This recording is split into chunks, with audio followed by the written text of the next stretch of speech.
I'm David Henry Hwang. I'm a playwright, and the Public Theater has been my artistic home for about 40 years now, most recently with Soft Power this fall. And I'm thrilled to be getting to have a conversation with someone whose work I've admired for so many years, and we've talked before. We bumped into each other on a plane recently. Take it away.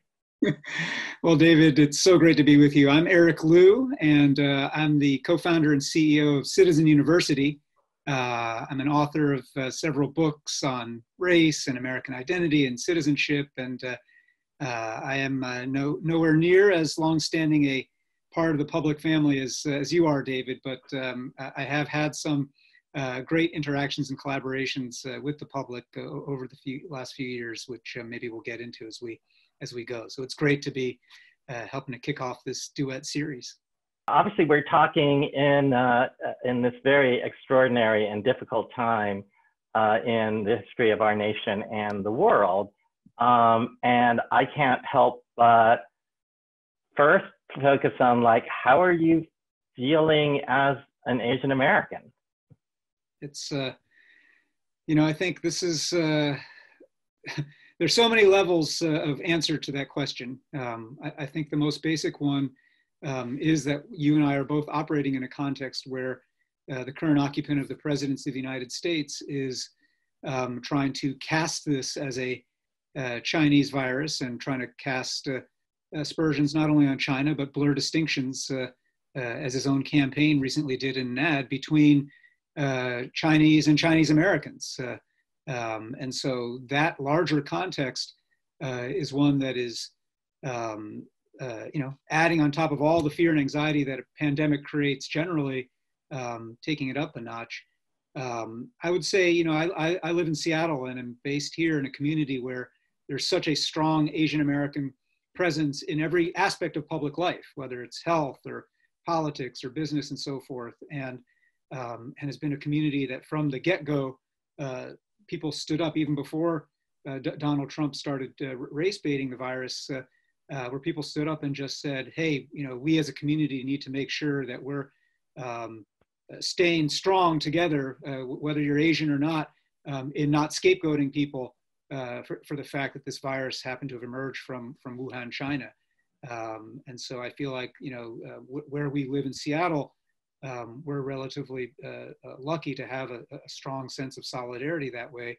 But even here, you hear about incidents at Chinese restaurants. When I walk around in a largely white neighborhood wearing a mask, I will get looks, and I haven't yet received outright acts of racism, but I will get looks, and that's the environment we're operating in. I don't know. How about you, David? You're in a much more dense and diverse epicenter of the country right now. I mean, it's scary. It's scary because of the virus and that we're an epicenter, but it's also scary on top of that to be Asian American. And there have been a number of hate crime incidents here. Something happened to me, like, really quite a while ago, like 6 weeks ago, where I was in my doctor's office at that point just for a regular appointment, and another patient, an older white man, yelled at me, "Oh, have you been to China in the last 14 days?" And that's a very minor example of profiling.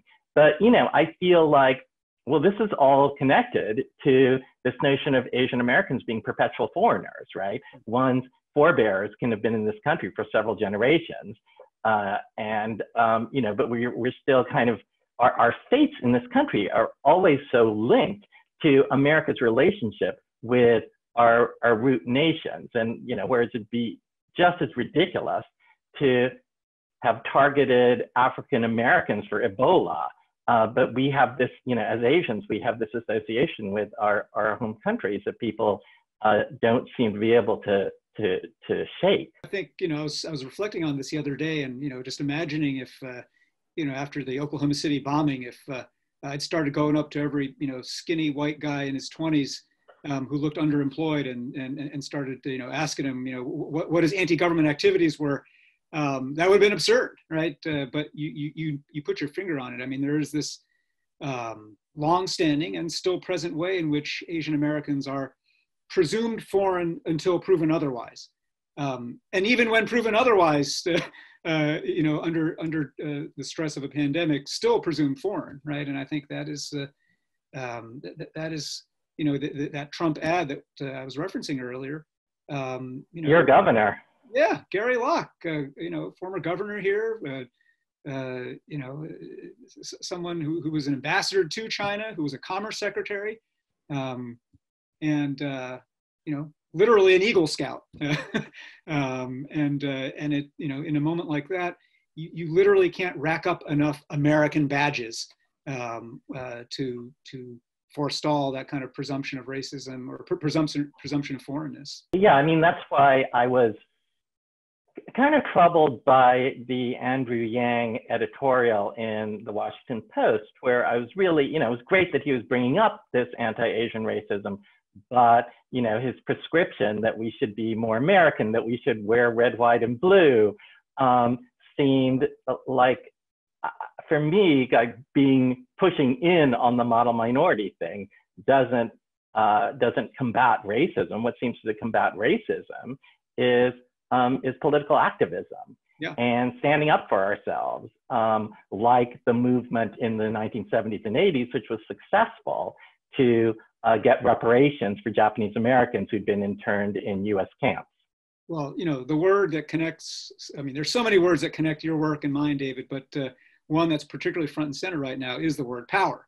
And of course, that's at the heart of your most recent show at the public. And so much of the work that we do at Citizen University is about teaching power, just democratizing the understanding of power. And so when you say that, for Asian Americans or in any disfavored group in any time, the strategy generally that's going to work in a political setting is not accommodation of those who are disfavoring you, but actually building power and organizing in a way that makes it no longer possible, no longer okay to actually do these acts of disfavoring. And I think the realities of power, whether at the broad kind of global cross-cultural dimensions that you have explored in all your work, or right now in the more kind of tactical civic ways that we're trying to do at Citizen University, that's a topic that I think many Americans, and frankly, especially many Asian Americans, are allergic to. People don't want to talk about power. They don't want to go there.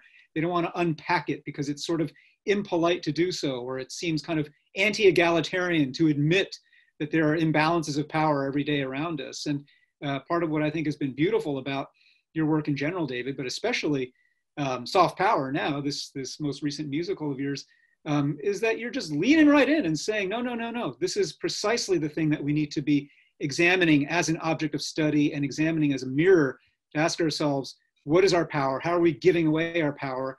And what in the broad global context can we do as Americans, whether you're Asian American or not, to find voice, agency, and power again? And I think that's, again, the pandemic, one of the silver linings of the pandemic, I suppose, is that it's forcing a lot of people to get out of their kind of rut about thinking, oh, I'm powerless, oh, nothing's ever going to change. Things are changing, whether or not you wanted them to, and things that were unimaginable 2 months ago are now imaginable in our economy, in our politics, in our government. And this is a time for us to get comfy with power and literate in power. Well, I mean, I feel like our work really speaks to each other. And, I was really moved and impressed and inspired by your most recent book of, civic sermons, essentially. And I think it'd be great if you shared some of that, of the work that you do and the work that, that your organization does. And also just the way in which those sermons not only kind of inspire us to think about ourselves as citizens, but also are very practical in like, how do we begin to exercise power? I appreciate that, David. The book that you're talking about is called Become America, and it collects about 19 or so of these civic sermons that I wrote and delivered at a gathering that we at our organization started about 4 years ago. And these gatherings are called Civic Saturdays.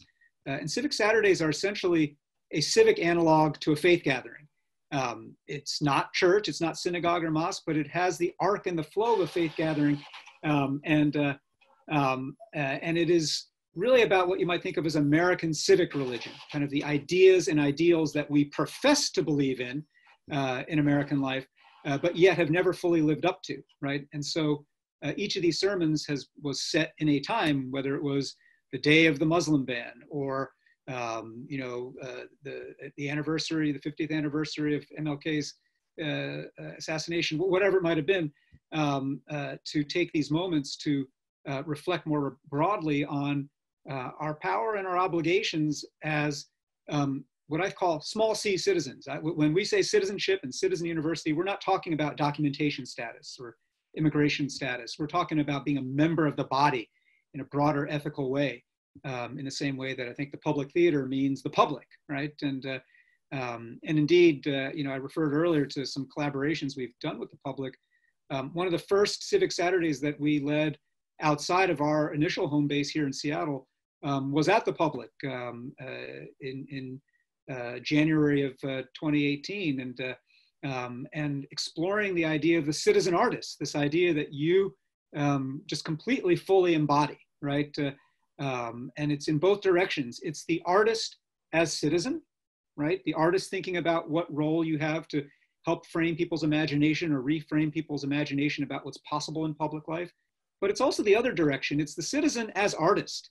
It's the person who's just going about their everyday life and community, remembering that they have the capacities of an artist to ask questions, to reimagine, to tell stories a little bit differently, right? And soft power, anybody who's watching on a public theater series like this, I imagine knows about soft power, but will you say just a word about this musical, and both in its substance, but also kind of what was novel about its form, in a way that allowed people in both directions of the citizen artist equation to kind of think about their responsibilities? Thanks.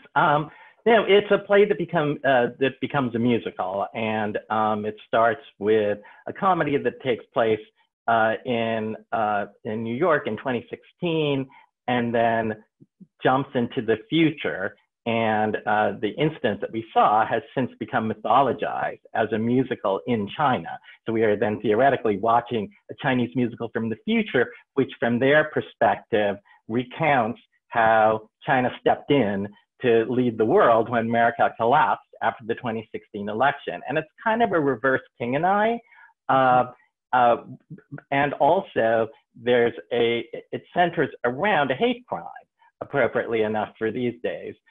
Because a few years ago, I was assaulted in a much more serious way on my block at around 9 o'clock in the night.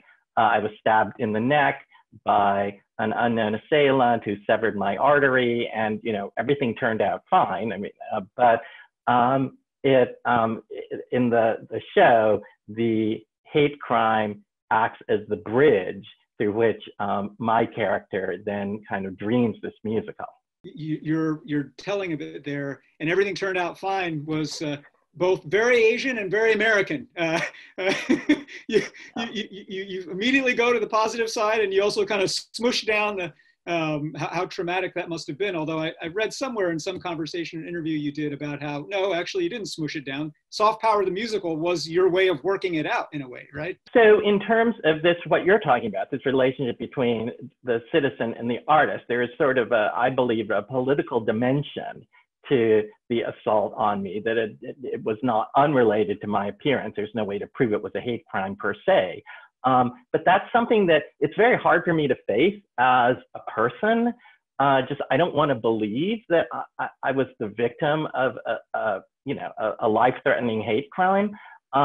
So I kind of then put it into my work, and that's the relationship between the personal, the political, and being an artist.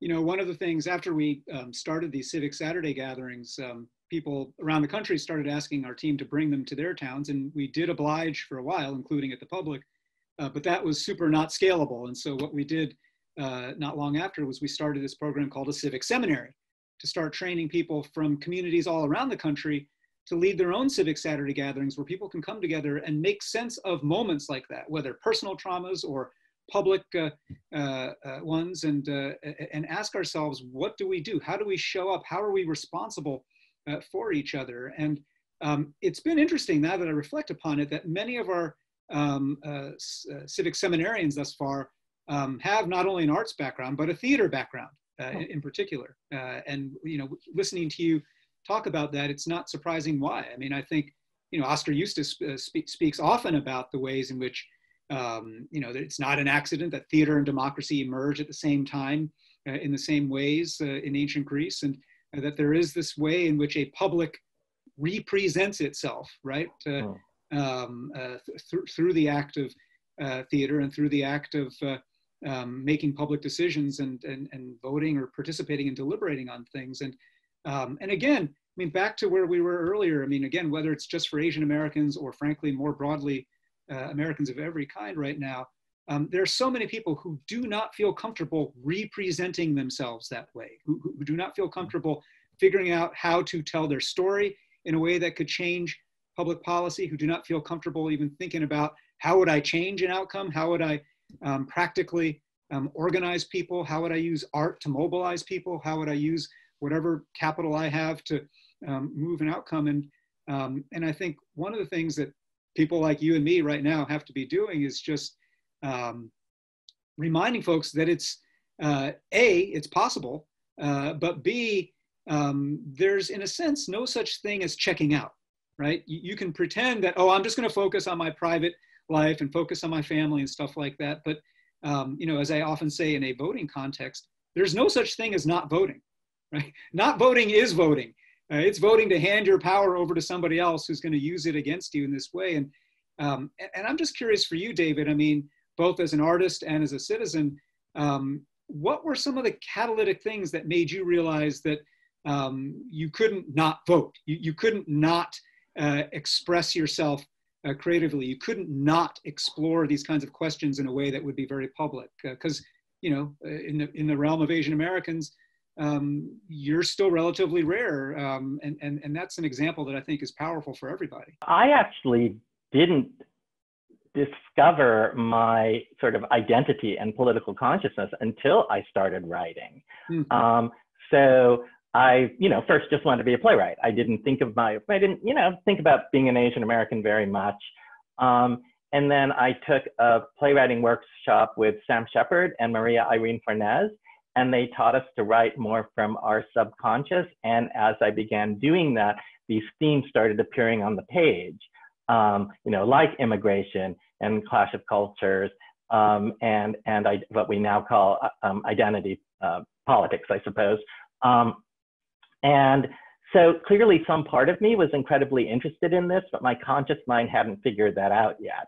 And so for me, the sort of development of myself as a citizen and the discovery of myself as an artist went hand in hand. But I'm also curious, like, you know, when you talk about like organizing and asserting, you know, our political power and being good citizens, what do you think is going to, I mean, nobody knows, but how is this all going to change that? Like, well, especially if we have like a big economic problem coming out of this. No, I think that's exactly right. I mean, the thing about the pandemic is, as horrifying as it is just to flatten the curve of the pandemic itself and to see the incredible, well, to coin a phrase, American carnage that is unfolding, you know, across the land right now, that's not even going to be the longer term issue and challenge. It is both the economic cratering and the social and civic consequences of it that we're going to be reckoning with for years to come. And I think, you know, I don't use an optimism pessimism frame when I think about life and work, because in both cases, to me, they are too much the posture of spectators. You know, I'm optimistic that whenever the Major League Baseball season resumes, the Yankees will win the World Series, right? But I have nothing to do with whether that's going to happen. The frame that I use rather than optimism pessimism is hopeful, not hopeful, because to me, hope implies a certain measure of agency, or at least a certain measure of responsibility for, the reason why I can be hopeful for something is I'm going to put my effort toward making the thing happen, right? And so I'm right on the line right now between hopeful and not hopeful, that this moment that we're in, both of pandemic and the reckoning that's going to come afterwards economically and socially, is going to lead us to go back to a lot of root causes. The COVID curve is not the only curve, right? In fact, the severity of the COVID curve is directly the result of plenty of other curves that have been bulging over the last few decades. Curves of inequality, curves of wealth concentration, curves of mass incarceration, curves of climate catastrophe, right? And right now, this crisis is forcing everybody to look not only at that immediate curve, but realizing all the ways in which the consequences of the pandemic are exacerbated by these other prior, deeper structural curves. And so, on the one hand, I'm hopeful that people are now going to be like, okay, we got to actually bring the same kind of intensity to flattening some of these other curves. The part of me that's less hopeful is the part of me, frankly, that is a student of history, and realizing how, as you know, as an artist, how contingent and random things are, right? We're sitting here talking as HBO is airing a wonderful TV adaptation of Philip Roth's novel, The Plot Against America, right? A novel which, like Soft Power, is sort of counterfactual, imagines a different course of events. And in that novel, it imagines that Charles Lindbergh, isolationist and the original America First guy, beats FDR in 1932, and the United States makes an accommodation with Hitler, and the world goes a different way, right? And so I'm a little bit anxious that the luck of the draw. It's not every country that gets a Lincoln or an FDR 2, 3, 4 times in a row, right? There's going to come some time where this country faces a cataclysmic set of crises, and we have exactly the wrong leaders. Well, like now. Yeah. And so the work that I do is very focused on, don't worry about the leaders, focus on us as citizens, and we can fix that. And I still want to believe that. And when I spend time with artists like you, I believe it more. But I guess part of to me, all of this is in the broader container of narrative and imagination and the stories we imagine about ourselves, right? You and I started this chat talking about perpetual foreigner as the narrative box that you and I often get put in. But what kind of narrative possibilities do you see for our society and for the country coming out of this crisis? Do you, as a storyteller and story maker, think about ways that you want to help other artists, political leaders, whoever, tell a different, bigger kind of story? Just in a very practical sense, what we've been working on in the short term is just trying to ameliorate some of the terrible economic consequences of this moment. And I'm in my last few months as chair of the American Theater Wing, and we just announced a program through the OBs where everybody who had a show canceled this spring off Broadway or off Broadway will get, we can give them a grant of $500, things like that. And that's important, certainly in the short term, and I'm very proud of that. But in the longer term, there is a way in which we could narrativize this as a moment that plays to our better instincts. When you're in New York City and you go out on the stoop every night, well, I'm in Brooklyn, so I go out on my stoop, at 7 p.m. and everybody's clapping for the healthcare workers. There is that kind of unity that people feel, and playing to their best instincts, which New Yorkers and people all over the world are able to summon in a crisis. And so how do we maintain that feeling of empathy, that understanding that people who were sometimes considered minimal, marginalized in our society are actually the most important people? These are the people we're depending on to keep us alive right now. And how do we hold on to that to hopefully create a more humane society overall? I actually think it kind of comes down to what even you and I are doing right here. It requires reinforcement at a human scale. This is not a narrative or a message about sustaining the empathy, sustaining the sense that we're all in it together. You can't get that from TV commercials. You can't get that from mass media, and you can't get that from even a president that you would want to hear it from, right?